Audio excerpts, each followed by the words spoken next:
Welcome to The Source, where we go by the headlines with in-depth conversations with the newsmakers themselves. I'm Pinky Webb. Today on the program, the camp of presidential aspirant and former Senator Bongbong Marcos slams the petition to cancel his candidacy, calling it a nuisance and predictable.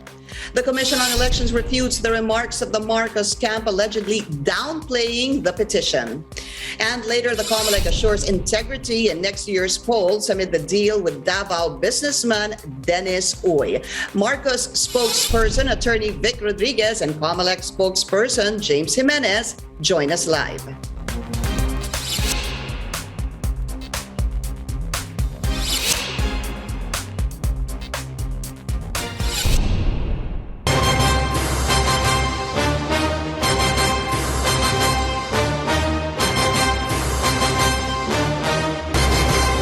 The camp of former Senator Bongbong Marcos is calling the petition to block his candidacy for president as propaganda. A group of petitioners composed of political detainees, human rights, and medical organizations asks the Commission on Elections to cancel the certificate of candidacy of the former senator. Petitioners say Marcos is not eligible to run for president due to a prior conviction. They are referring to Marcos's 1997 conviction for failing to pay income tax returns. Let's go straight to the source of the story.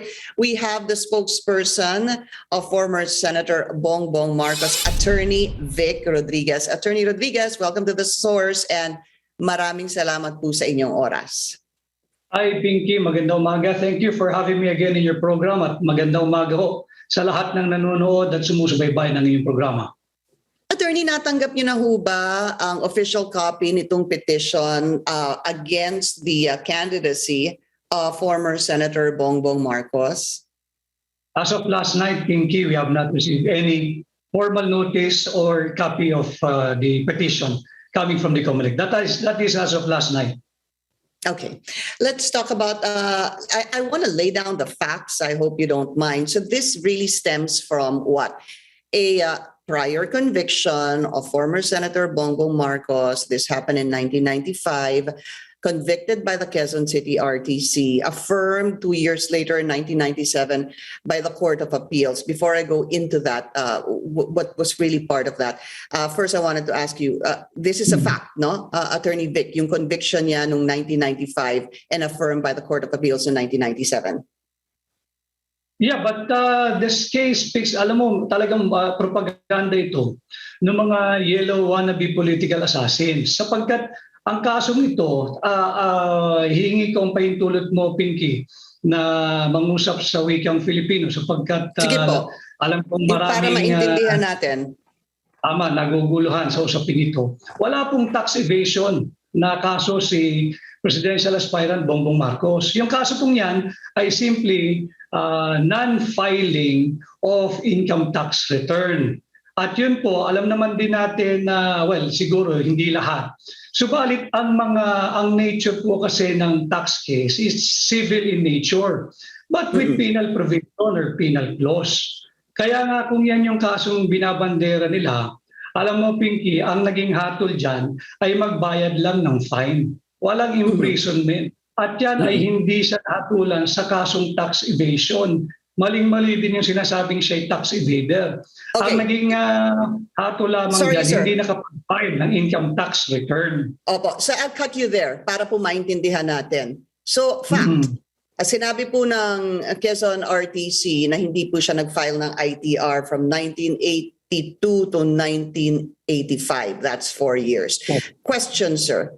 Kapag hindi ka ho ba nag-file ng ITR, hindi ho ba ibig sabihin nun, hindi ka nagbayad ng buwis? Hence, tax evader ka? Hindi. Ibang-iba yun, Pinky. Please explain.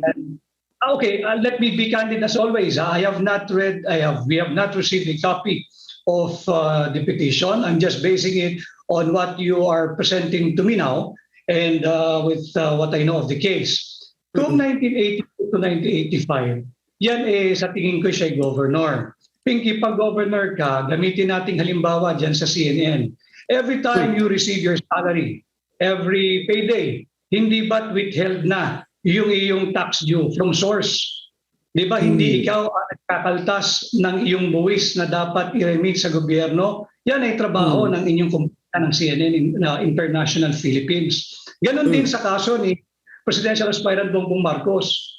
Basta't pag natanggap niya yung kanyang sahod, bawas na doon yung withholding tax. Pangalawa, for the record, at yan ay nasa kaso din, hindi nga niya tinanggap yung yung sahod niya. Yan ay pinadeposito niyang sadya para pagtayo ng isang scholarship fund. So ang kaso niyan ay ibang-iba yung propaganda ng mga wannabe political assassins. Okay, but sir, if you're saying that automatic po yung kaltas, ano po, we still need to file our ITRs, don't we? Tama. Pero meron ding nangangasiwa sa Kapitolyo kung sinong dapat mag-file niyan. But be that as it may, medyo masalimuot yung usaping ito, especially for non-lawyers. Basta't ang klaro lang dito, walang conviction for tax evasion, only for the non-filing of the income tax return. Because mere non-filing, pwede kang i-penalize eh. And nauwi lang ito sa pagbabayad ng penalty pinky. Okay, so what you're basically telling me, sir, as a non-lawyer, and because I want to understand this, kapag hindi po mag-file, ang sinasabi niyo po kaya this is where I wanted to start the conversation. If you don't file your ITR, it doesn't necessarily mean na hindi ka nagbayad ng tax. Ibig sabihin, hindi ka tax evader. Hindi po automatic yun. That's what you're saying. Tama, kasi kung kagaya mo, kung hindi ka nag-file ng ITR mo, pero withheld naman ng CNN Philippines yung iyong tax due at sila ang nagbayad ng tax mo, anong kaso mo? Hindi ka tax evader. Hindi magiging tax evader si Pinky Webb. Hindi lang siya nakapag-file ng income tax return. Opo, okay. It would be unfair, Pinky, if I will brand you as a tax evader. Okay, I see where you're going there, but very important is that for us to file our ITR, to which you admit the former senator, being vice governor at that time and governor during those years, did not file his ITR. But aren't ITRs, income tax returns, important, Attorney Vic? Hindi ho ba? I mean, kasi, di ba, yung allegedly, non-filing of ITR cost, if I'm not mistaken, di ba, Maria Lourdes Sereno, her post as Chief Justice. Hindi ho ba yung ITR din ng yumaong Chief Justice na si Renato Corona, binusisi din during the impeachment proceedings? Hindi ho ba that is a very important component to be able to file that every year? Tama yun, Pinky. Hindi naman natin itinatanggi yun. Kung may lapses man on his part that time, it should have been, but you know, it's history 40 years ago. Dapat talaga tayo nagpa-file. Kahit nga zero ang income mo, dapat nagpa-file ka ng income tax return. Di ba? Subalit, kunin mo, Pinky, yung buong konteksto nung nangyari. Remember, noong 1986, bumagsak ang gobyerno. Kaya nga nagkaroon ng revolutionary government, hindi ba? And then, paano makakapag-file ang tao ng paano niya maiko-correct yung kulang niya ng income tax return? So, kunin natin yung buong konteksto. And apart from that, again, I do not like to dwell on the merits here because I have yet to read it, but I'm just basing it on what you're asking me now, from me now. Ang importante riyan, i-disabuse natin yung pag-iisip ng sambayan ng Pilipino dahil sa propagandang ginagawa nito mga yellow wannabe political assassins. Walang tax evasion. Walang tax evasion ang non-filing lang po, failure to file the income tax return. Magkaiba po yun.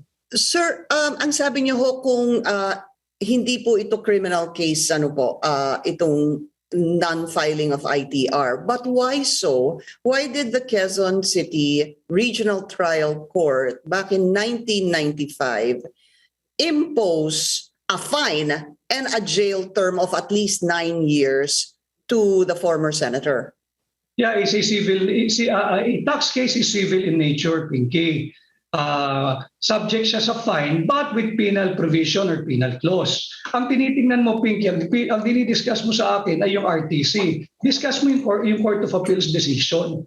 Yes, I'll go there. I'm going to go there. Court of Appeals decision, ang sinabi doon, magbayad ka lang ng multa. At yun ay naging executory. Yun ang dapat nating tingnan, hindi yung RTC. I do not want to dwell on for us, this is a nuisance petition, but I know where you're headed, Pinky. Let me just remind everyone that during that time, the case was filed 1995. And sino ba presidente noong 1995 hanggang 1992, 1998? And in fact, the one who let this all out in his column, I think, was part of that administration way back then. So you're talking about former Senior Associate Justice Antonio Carpio, sir? Oh, absolutely, because he's the one who brings this all out. Okay. Yeah, I mean, you're saying it. So there's nothing, so it's very clear, no? Wala po tayong anything. I don't think there's a secret to it. What? Was it ever a secret that he was the one who brought this out? No, but it was in a column. That's why I was saying. So we're clear here. So, okay. So point raised. I was gonna go there to the Court of Appeals decision. Ano po? Meron pong jail term kasi doon sa Quezon City RTC. Tapos it was removed by the CA when this was affirmed in 1997. Okay, meron pa ho akong tanong dito before we move on. Nagbayad po ba si former Senator Bongbong Marcos nung kanyang penalty, yung pera po na inimpose ng final judgment po ng CA? Was he able to pay that? I will not answer that in your program now, Pinky, dahil papadaliin namin ang buhay ng itong mga yellow wannabe political assassins. They should have done the research bago sila nag-file ng nuisance petition. Alamin ninyo yung kaso ninyo. Bakit kami sasagot nung hindi nila nalalaman? Dapat bago nyo final, nag-complete staff work sila, nag-due diligence check sila. We will not supply them whatever is missing in their petition. Napakaswerte naman nila. Okay, we need to talk about Section 12 of the Omnibus Election Code, but we need to take a very short break. The source will be right back. You're watching The Source on CNN Philippines. I'm Pinky Webb. Our guest today, the spokesperson of former Senator Bongbong Marcos, Attorney Vic Rodriguez. Attorney Vic, let's talk about that particular provision of the Omnibus Election Code, Section 12, that basically says ito po, anyone who has been sentenced on final judgment for any offense, former Senator Bongbong Marcos po yan, with a penalty of more than 18 months, tanggal na po si Senator Bongbong Marcos dyan dahil natanggal nga po yung penalty ng more than 18 months. Pero ito po yung susunod or for a crime involving moral turpitude shall be disqualified to be a candidate and or hold any office. So we are clear on this, sir. Yung pong final judgment, nandun po yung CBBM, pero yung offense po na more than 18 months, tanggal na po siya kasi tinanggal ng CA yung jail term. Okay, doon po tayo sa tinatawag na moral turpitude, sir. Okay. Ang ibig ho sabihin kasi, tinanong ko na rin at ni-research ko kung anong ibig sabihin ng moral turpitude. But if we were also to look into the call or the interview of the former Senior Associate Justice, kapag hindi ka daw mag-file, this is how I understand it, sir. Kapag hindi ka mag-file ng ITR mo ng isang beses, pwedeng nakalimutan mo according to SAJ Carpio. Pero kung repetitive yan, hindi na that could possibly constitute the crime of moral turpitude. Sir, please react. Alam mo, ang problema kay retired Justice Antonio Carpio, siya mismo hindi naniniwalang may buhay itong kasong kanyang inudyukan. Sapagkat kung siya'y naniniwalang malakas ang kasong to, Pinky, I'm sure he will be the petitioner. Subalit, eto na naman, nagumamit na naman ng kung sino-sino, na kung sino-sinong grupo di umano nag-file ng kaso at ini-invoke yung moral turpitude. Bigyan ko kayo ng matinaw na example. Ang ibig sabihin ng moral turpitude, yung karumal-dumal, yung kasuklam-suklam, yung kasumpa-sumpa. Ang kaso halimbawa, alam ito ni retired Justice Antonio Carpio, yung marami silang petition tungkol sa kasong homicide. Pag sinabi mong homicide, may namatay, hindi ba? Automatically, isipin ng tao, pag nakapatay ka, may moral turpitude involved. Subalit malinaw din sa mga naging desisyon ng Korte Suprema, hindi lahat ng kasong homicide ay merong moral turpitude na involved. Pagka ikay nakapatay at merong presence yung tinatawag nating justifying circumstance o mitigating circumstance, halimbawa na lang, yung self-defense, wala kang intent to kill. Although nakapatay ka, walang moral turpitude doon. Doon sa binibintang na naman nilang propaganda, again, these are all propaganda. Ang sinasabi is non-filing of income tax return, kaya nauwi lang ito sa pagbabayad ng penalty. Walang sinasabing moral turpitude. This is by any stretch of imagination, talagang napakahinang kaso. At naawa kami sa Comelec sapagkat binubuhusan nila ng kanilang propaganda, ginagamit nilang platform to use Comelec as their propaganda venue. Launchpad ng propaganda, imbis na tulungan natin ang Comelec makapag-concentrate at makapaghanda sa mas mabigat at mas seryosong trabaho sa nalalapit na 2022 election. Ginagamit pa natin sila bilang venue to launch their propaganda. But isn't it well within naman po the responsibility of the Comelec to accept disqualification cases? Trabaho po nila yon, hindi ho ba? Tama, pero hindi trabaho ng bawat mamamayang Pilipino buhusan ng walang kakwekwentang kaso o petisyon ng Comelec para lamang siraan ang pagkatao ng isang kandidato. So, Attorney Vic, this is my question. With regards to the question on the crime of moral turpitude, doon po tayo. Are you in agreement, or would you say otherwise, that the Comelec, this could be a test case, if you may say so, or is it well within their jurisdiction or their responsibility or power to determine the crime of moral turpitude? Or, sir, will this be up to maybe the Court of Appeals or the Supreme Court? Ang moral turpitude kasi, makikita mo if you scan the numerous jurisprudence and the Supreme Court decision, Pinky, case-to-case basis yan.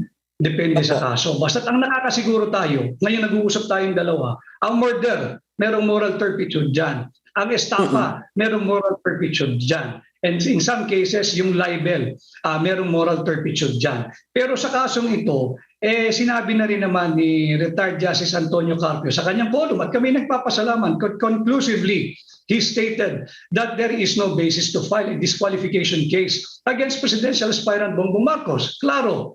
Tapos dinugtungan lang niya ito, subalit maaari tayo siguro makapag-file kung sino man dyan ng isang test case. Subukan natin yung moral turpitude angle. Eto na nga yun, yung kanilang propaganda petition na i-final yung isang araw sa Commission on Election.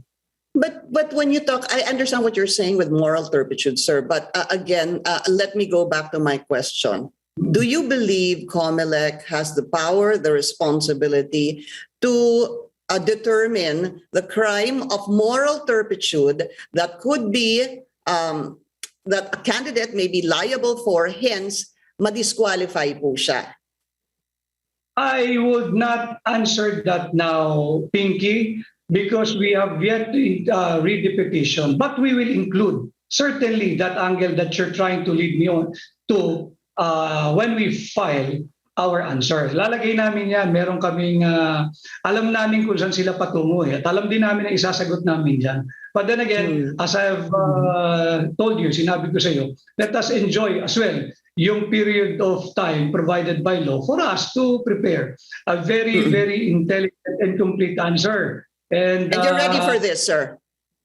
Sanda na ho kayong sagutin basta't makuha niyo yung official copy. Yes, gusto nga namin, matanggap na namin para one less job to do on our table, matanggal na ito. Okay. Pero obviously, attorney, meron na po kayong strategy dito on how to answer it. You're just saying that you can't obviously share it.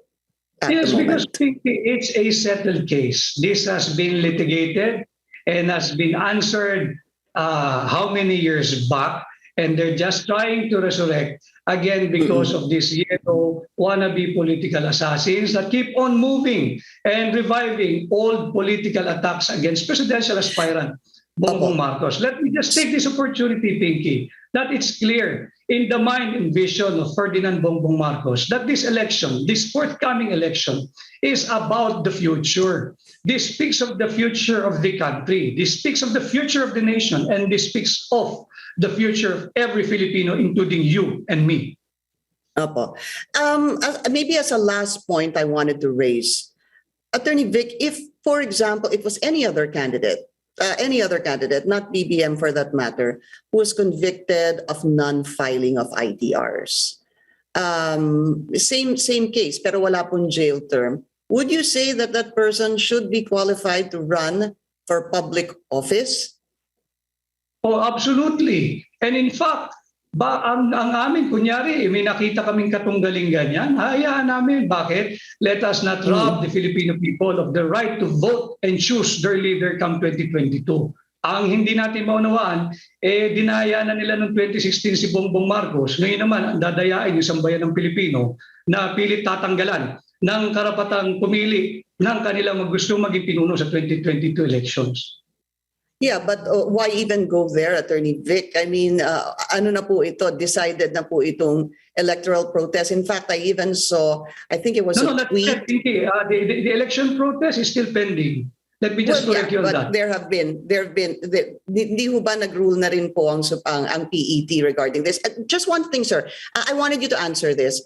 You had mentioned that sinasayang, these are not your exact words, yung oras ng Comelec with a petition like this. Pero yun nga po, it was a tweet rather, I think I saw, or something in the online that said that, kung kayo nga, ang camp ni BBM, nakailang taon, na kinwestiyon din yung 2016 polls sa Supreme Court. So would that be tantamount to also the camp of BBM wasting the time of the Supreme Court into its looking into its vice presidential protest, sir? No, not at all. In fact, proof is hindi nga ako mandidato, di ba? Lagi ko sinasabi sa programa, si Bongbong Marcos noong 2019 para tapusin yung kasong to. Unfortunately, hanggang ngayon, nakabinbin pa rin sa Korte Suprema. Ang sinasabi lang namin, wag nating gawing launching pad or launch pad ang Comelec sa mga yellow propaganda. Yun lang ang sinasabi namin. At kung maaari, lumaban naman ng patas ang aming mga katunggali. Tama na yung pang-aapi ninyo kay Bongbong Marcos. Attorney Vic Rodriguez, sir, thank you so much for your time. Thank you, Pinky. Magandang umaga.